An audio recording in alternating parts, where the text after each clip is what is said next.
Detasemen Sudaplatov dari pasukan Rusia mengklaim telah berhasil mengalahkan unit tentara Ukraina dalam pertempuran di garis depan wilayah Zaporizhia.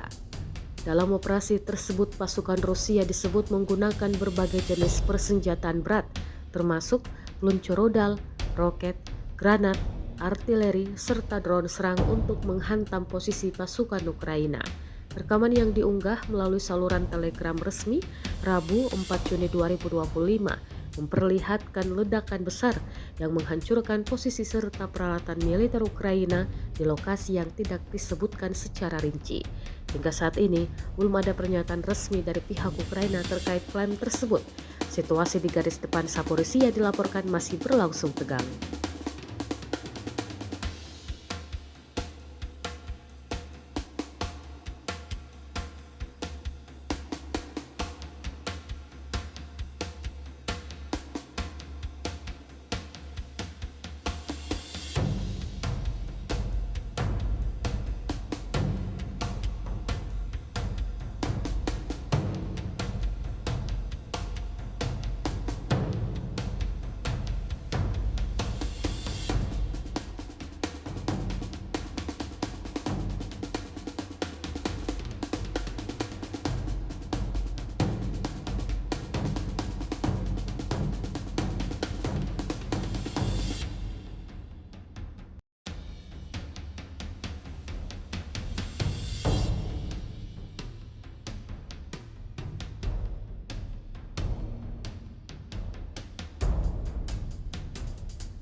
Download Tribun X sekarang. Menghadirkan lokal menjadi Indonesia.